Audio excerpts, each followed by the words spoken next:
May bagong plano mga kababayan, itong mga impacto dyan sa Kongreso na pinangunahan ni Luis Tro dito sa impeachment case laban kay VP Sara Duterte. Abay, akalain nyo. Pagkakaroon daw sila ng mini trial mga kababayan, kagaya na sa Senado. Gumagawa-gawa na naman mga kababayan ng panibagong proseso. Na kunwari, sasabihin nila mga kababayan, na, this is the due process sa sinabi ng Supreme Court. Pero ang katotohanan, fishing expedition pala yun, mga kababayan. Unang-una, para siraan si Sara. Pangalawa, wishful thinking, mga kababayan, na kung sa kanilang pagpapasampina, lahat na mga kababayan gagawin nila, dahil pwede silang magpasampina, mga kababayan Umaasa sila na makahanap sila ng gusot kay VP Inday. Na siyang magagamit naman mga kababayan, pang propaganda at sa impeachment mismo na ipapasa nila sa Senado ang mga animal. Ganyan kagunggong itong mga kongresista ngayon mga kababayan. Kahit break bakasyon sila mga kababayan bakasyon sila ngayon. At anong sabi ni Libiste? Tumanggap daw sila mga kababayan ng itong mga congressman. Nagto 2 million na allowance! Grabe! Pabaon! Pabaon. Pero, etong magpapa-impeach VP Sara Duterte, mga kababayan, walang bakasyon. Tuloy-tuloy daw, mga kababayan, kahit bakasyon, ang kanilang impeachment na trabaho. Panoorin niyo po. Po sa impeachment naman laban kay Vice President Sara Duterte. Ano pong masasabi niyo dun sa pagbanggit po ng House Committee on Justice Chair, Congresswoman Luis Tro. Na magsasagawa sila ng mini trial. Pwede po ba itong ganito, attorney? Hindi po ba ang Senado? Yan sina Luis Tro, mga kababayan, na kabalahibo nila dilima. Ang mismong magkakaroon talaga ng trial ukol po dito sa impeachment? Ang nakasaad po sa ating saligang batas at doon sa desisyon na ng Korte Suprema doon sa kaso ng Duterte versus House of Representatives ay dapat suportado ng ebidensya ang mga paratang. At hindi po pwede na pagbutuhan ang isang impeachment complaint kung siya ay sufficient informant substance nang hindi nakikita ang ebidensya. Wala namang binabanggit na Walang konkreto At saka nag-double standard sila mga kababayan. Si Bangag, automatic basura. Naging bilyonaryo bigla si Bangag mga kababayan In just a short period of time, wala na siyang negosyo, wala siyang trabaho. Diba unemployed yan si Bangag mga kababayan nung natalo siya ni Lutang? Naging bilyonaryo bigla. Sa SALN pa lang yun yung dineklara. How much more ang hindi dineklara? trial doon. Ang tingin ko, ang gusto talaga mangyari ng House Committee na yan ay para magkaroon ng isang kangaroo court kung saan ang mga taong nagsisinungaling ang siyang magbibigay ng mga maling testimonya laban kay BP Sara nang sa ganon masira si BP Sara sa mata ng taong bayan.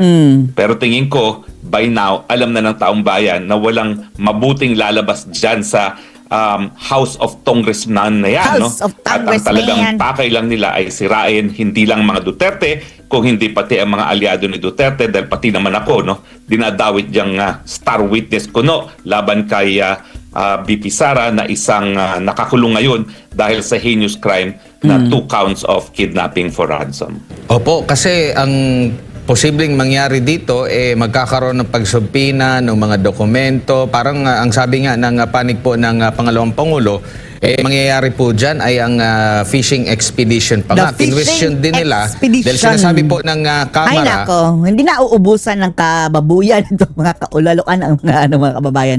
Itong mga buhayang ito. Pure evil. Na itong mini trial daw ay para bigyan daw ng pagkakataon yung both party, magkabilang panig, complainant at yung mga respondent na mag-present ng kanilang mga witnesses, mag-present ng kanilang mga ebidensya. Kumbaga parang magkakaroon ng trial, pero sabi ng kampo ng Pangulo, hindi sila makakapag-cross-examine doon sa mga witnesses. Unlike talaga kung dito na aakyat na sa Paano naging trial yan? Senado po, attorney. Alam mo, yan din ang dahilan kaya ako umalis na ng Pilipinas nung ako'y iniimbestigahan ng WAD Committee. Oo. Dahil nagiging na yan mga kababayan parang talagang naging berdugo yung mga congressman, Grabe. Kasi yung mga supina-supina nila, kunwari lang yan na nais nilang malaman ng katotohanan. Ang totoong dahilan kung bakit sila nagsusupina, wala silang ebidensya at sila ay nag-engage in a fishing expedition. Fishing Kaya nga ako, expedition. hindi ako sumunod doon sa mga hinihingi nila mga dokumento dahil kung talagang meron akong pagkakasala, dapat linabas na nila. Bakit ako pang bibigay ng ebidensya sa kanila? Itutulad siyang kay Kibuloy, mga kababayan. Kawawa si Kibuloy, no?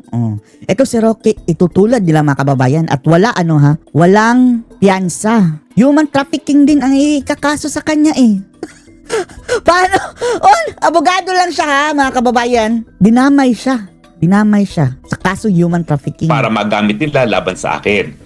So ganyan-ganyan din ang gagawin nila kay VP Sara. Dahil parehong-pareho pa rin naman ang mga personalidad na gumagana ngayon sa impeachment complaint ni Inday Sara. Yan pa rin ang mga tao nung nakalipas na kongreso na nasa Huwad Committee. At yan pa rin yung Andyan pa rin sila Abante, si Ridon. Bago pa lang yan si Ridon pala, mga kababayan. Pero kung yan si Luis Tro. sa Committee on Good Governance, di ba? So, ang katotohanan niyan, bagamat sila ay nagbotohan na sufficient informant substance, wala silang ebidensya, kaya kinakailangan nilang magsupina. Pero sa tingin ko, malinaw na ngayon ang desisyon ng Korte Suprema sa kaso. Yan, dapat manghimasok na naman dito ang Korte Suprema, mga kababayan, dahil pambababoy na ito ng Duterte versus sa House of Representatives at kung hindi ba naman natuto pa itong kamera na ito, talagang, ewan ko ba, kubuhan na sila ng, ewan ko ba talaga kung hindi pa nila nabase ito sa desisyon ng Korte Suprema, hindi po pwedeng magsulong o magtuloy sa Senado ang isang impeachment na complaint na walang ebidensya to begin with, na hindi nakikita ng mga congressman ang ebidensya bilang dahilan sa kanilang pagboto pagdating sa sufficiency in form and substance. Walang ebidensya, fishing expedition, at saka syempre trial by publicity ang gagawin nila laban kay VP Sara. Opo, ang napapansin din ng ating mga kababayan ay binibigyan ng pansin nila ito pong sinasabing binibigyan ng pansit. Tunito nila ng pansit. Pahayag or accusation, allegation nitong si Madriaga, na nakakulong ngayon, ikinumpara nila sa treatment naman ng gobyerno dito po sa tinaguriang Brave 18 attorney na kinwestiyon yung kanilang pag-notaryo, sino yung nagnotaryo, pati mga witness at as per Attorney Levy Baligod, inabanggit pa doon kung kanino yung sasakyan yung ginamit sa paghahatid. Ang daming mga question na hindi na makaiugnayan doon sa kanilang mga pahayag, lalo na sa mga akusasyon na nagdala-dala sila ng mali-maletang mga basura o pera. Attorney. Alam mo, nag-iingat ako pagdating dyan kay Madriaga kasi nga ako yung private prosecutor dyan. Ako nagpakulong dyan. Ako yung kasama na ng pamilya matapos madukot yung dalawang Filipino-Chinese. Kasama ko na yung pamilya nung sila'y nagbayad ng ransom. Kasama ko yung pamilya nung nagkaroon ng putukan. Napatay ang isang pulis at dalawang kid. May napatay pang pulis, mga kababayan, ha? Dahil kay Madriaga. Dapper at kasama kong pamilya na nakalap namin ng mga ebidensya laban dyan kay Madriaga.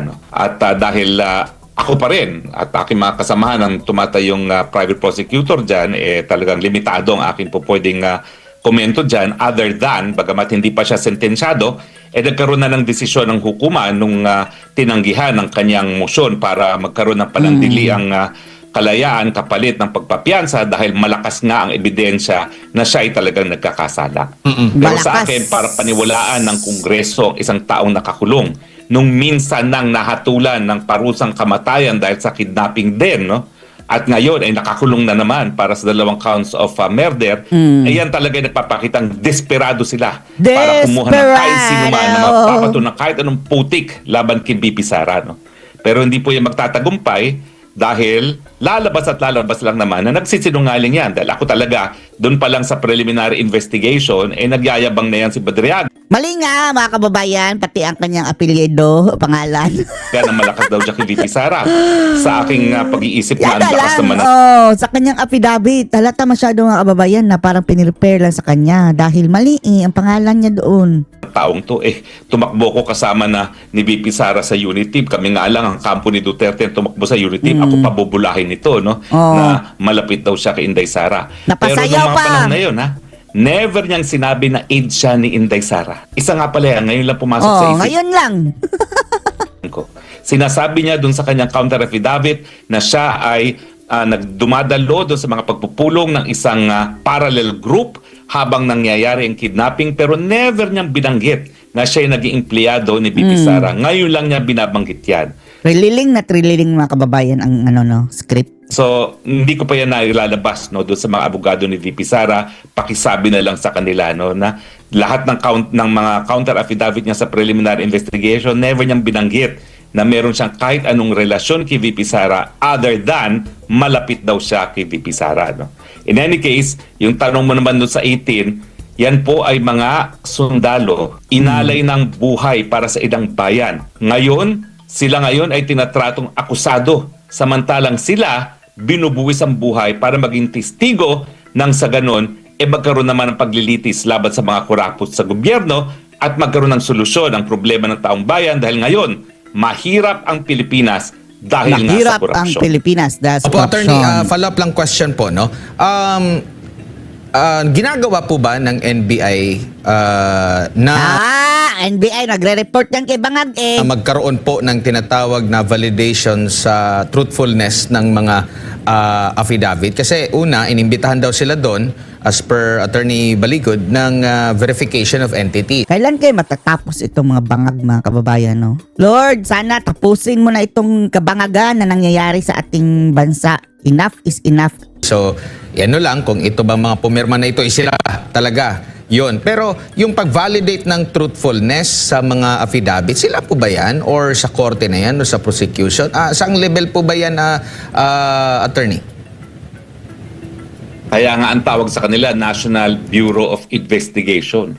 Silang dapat mag-imbestiga at yung counter-checking, yung fact verification doon sa mga sinumpaang salaysay ng mga sundalo, yan ang magpapakita kung ano talaga ang katotohanan. Kung talaga hindi naman nila bubusisiin at i-verify yung mga datos, yung mga detalye, at napakadaming detalyeng sinabi ng mga sundalo, talaga walang investigasyon na mangyayari. Pero alam mo, Admar, Pati si Boying, mga kababayan, pinagtatakpan. hindi ako confident na merong honest to goodness investigation na mangyayari dyan dahil yung direktor Si Matibag lang, mga kababayan, panagutin talaga yan. Kulong din yan later, ha? ng NBI, direktor lang yan dahil siya ay binigyan ng premyo. Dahil siya ay naghain ng isang disbarment case laban sa akin dahil sa pulboronic video. Opo, dito naman po sa side po ng ombudsman attorney, normal po ba na magbigay Hindi yun normal yung leukemia. ng pahayag? Nagpasaklolo nga sila doon para imbestigahan. Pero ang nangyayari, mayroon ng mga pauna Si Boying, parang addict sa mga kababayan, addict sa presscon. Bujingjing. ng mga pronouncement po na kesyo hindi totoo, tapos meron naman sinabi, meron daw doon na naganap daw yung sinasabing bigayan ng maleta, instance daw na sa panahon pa ng mga Duterte, mga ganito pong Oy, kinumpirma pala nila Go! So, in-acknowledge nyo na mayroon talagang maleta. No, ituloy nyo yan. Akala siguro nila mga kababayan na madadamay na naman si Tatay Digong dito. Tapos titigil na tayo dahil baka madamay si Tatay Digong. No!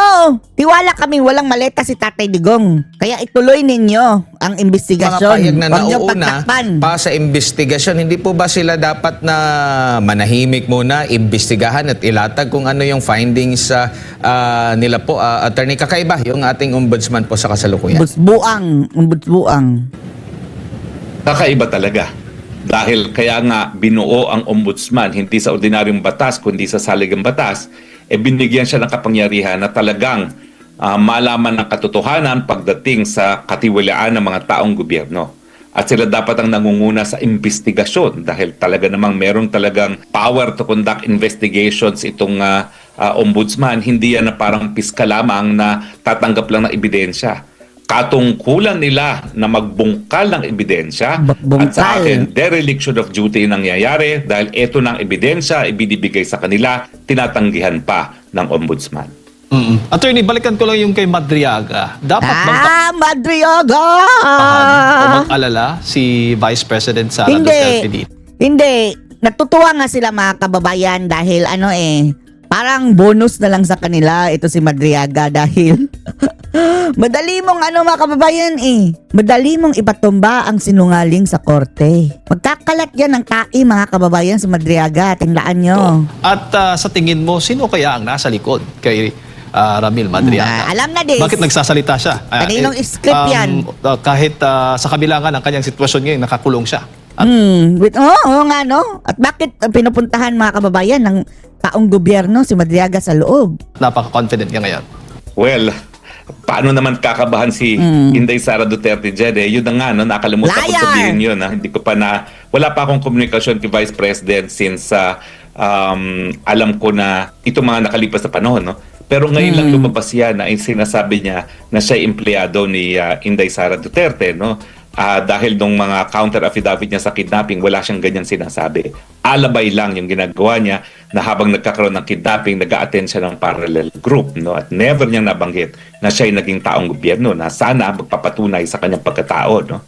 So I don't think she has anything to worry about dahil yung mga aligasyon din ni Madriaga ay mapapatunayan Madriagang mali. No? malala. Gaya nung nagbigay daw ng pera dun kay Mrs. Kilala sa isang kotse na dinadrive ni Mrs. Kilala na it turns out Hindi hindi naman naman pala nagdadrive. nagdadrive si Mrs. Kilala at walang driver's license. No? At saka hindi mapapatunayan yan na nagkaroon ng kahit anong komunikasyon si BP Sara dyan kay Madriaga dahil ako kahit papano alam ko kung paano mag-operate si Inday Sara. No? Hindi talaga siya nakikipag-ugnayan sa mga taong hindi niya talaga kakilala. No? Now, sinong nasa likod niyan? Walang iba kundi administrasyon lamang. Bangag. Hindi ba kakapasok doon mga kababayan ng prosecutor sa Hindi ko alam kung sino sa administrasyon. Marcos. Pero may mga bata siya mga kababayan may mga bata. Pero ang mastermind niyan, Marcos. Pero nagsimula yan doon sa isang vlogger na napabaliktad ng gobyerno, no? Isang dating pro-Duterte vlogger na naging anti-Duterte vlogger. Sino yan? At siya yung talagang tumutok kay Ramil Madriaga. Sila yung unang nakipag-ugnayan sa kanila. At sa tingin ko ay nakipag-ugnayan itong vlogger nito sa mga taong gobyerno, no? Mga taong malapit sa administrasyon na naghahanap ng putik laban kay Inday Sara Duterte to the point na hindi lang sila Sino naghanap ang ng vlogger putik, yan mga kababayan? gumawa na sila ng sariling putik nila para batukin si BP Sara. At doon nga sa sinasabing mini trial na gaganapin dyan sa Mini. Hindi yan mini. Kamara, sinabi po ni House Committee and Justice Chairperson Jervy Luistro, Jarvel. batay sa Ay, nako. Anong sabi ni mga kababayan ni Iloy? Magka-level lang daw na mataasan daw ng konti kinamahal at mura. kanilang rules rules ng impeachment proceedings, ang respondent mismo ang dapat magpresenta ng kanyang ebidensya at magharap ng mga testigo. So hindi po pwede po ang lawyer, attorney? Hindi ko alam po anong rules ang pinag-uusapan niya. Baka naman gaya ng presidente, meron ng guni-guni rin tong si Luistro. No? Wala pong ganung Guni-guni din. Yan. Mga hudas. Siya din mga kababayan ang gustong ipa-warrantless arrest ang mga vloggers na sinasabi niyang magpi-fake news. Wala nang mga kababayan, walang warrant. Diretso na dampot. Grabe mga animal. Nila dyan sa komite at hindi sila nag-resort to fishing expedition laban sa akin. Na ginagawa nila ngayon kay BP Sara. Parehong estilo, style bulok. Po. At last hearing po nila patungkol pa rin dito sa impeachment complaints laban kay Vice President Sara Duterte. Kinwestiyon ni Congressman Marcoleta, ni Paulo Henry Marcoleta, yung proseso dahil idineklarang sufficiency in grounds. Kasi nga, pagkakaalam natin, sufficiency in form and substance, pero may sufficiency in grounds. At sabi naman ng mga kongresista, bahagi po ng kanilang rules. Ano po masasabi po ninyo? Again, wala rin akong alam kung ano yung sufficiency in grounds na yan. Dalawa lang po pagbubutuhan. No? Sufficiency in form, sufficiency in substance. No? At ang sabi nga po babasahin na lang na yung decision ng Korte Suprema dun sa Duterte versus House of Representatives.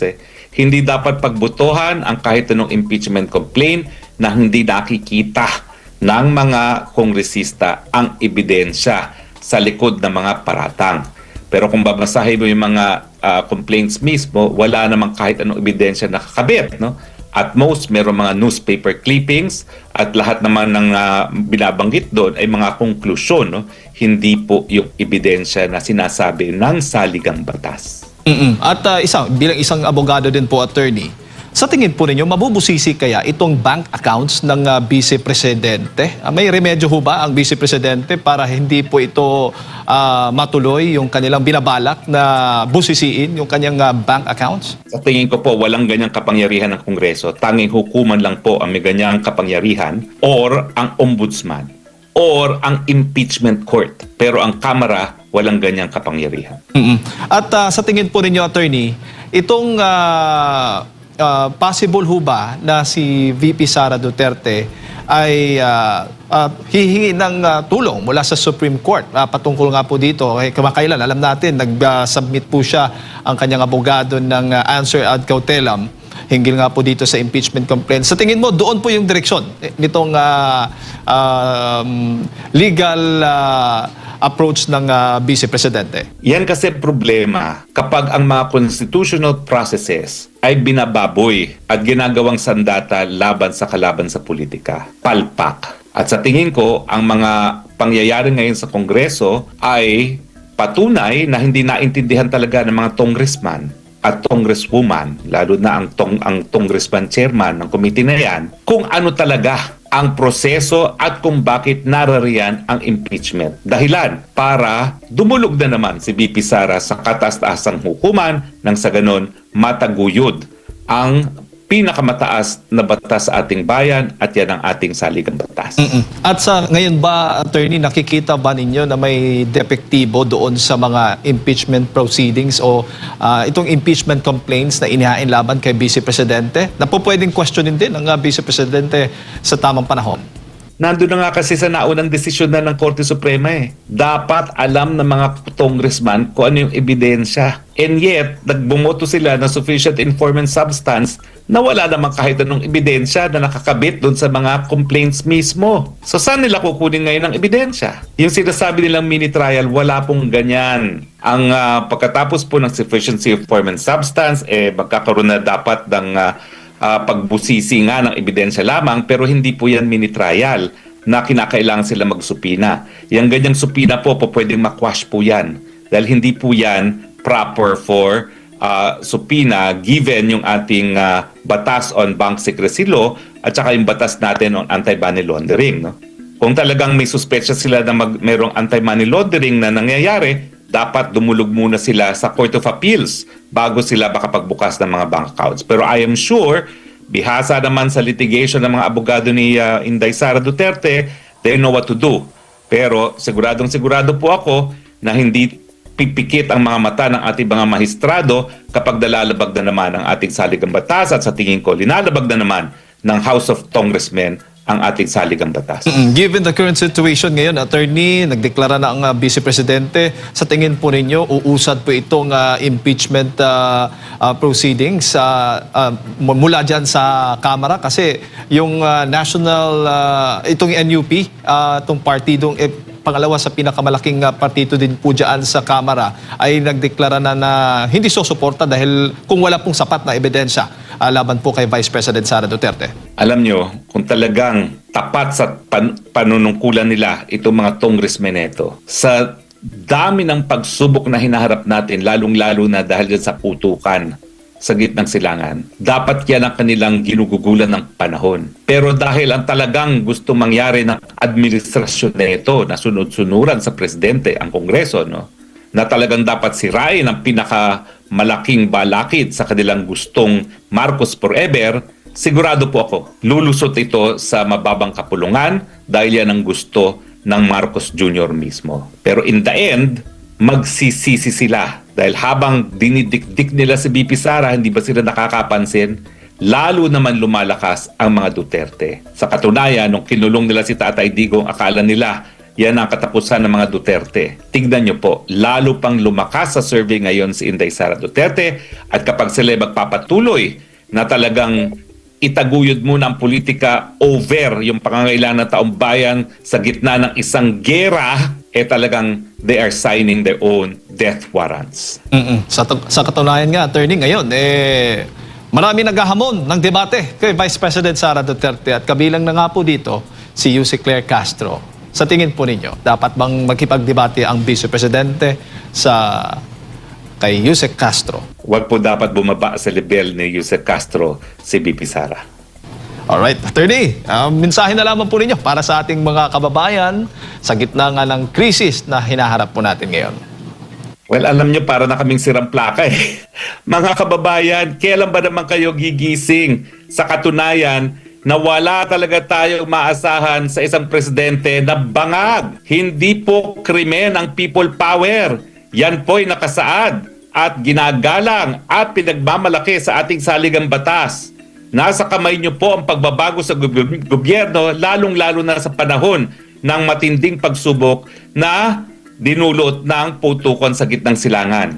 Pero pag hindi po kayo gumalaw at kayo nagpetik-petik pa, baka wala ng Pilipinas pagdating ng 2028. Alright, Attorney, maraming salamat po sa inyong oras at sa pagbibigay po niya ng impormasyon. Sa ulitin po, Attorney. Magpupuyat po ako para sa ating programa. Yan, maraming salamat, Attorney Harry Roque, dati pong presidential spokesperson, kapartner po natin dito sa Pulso ng Bayan, mga kababayan.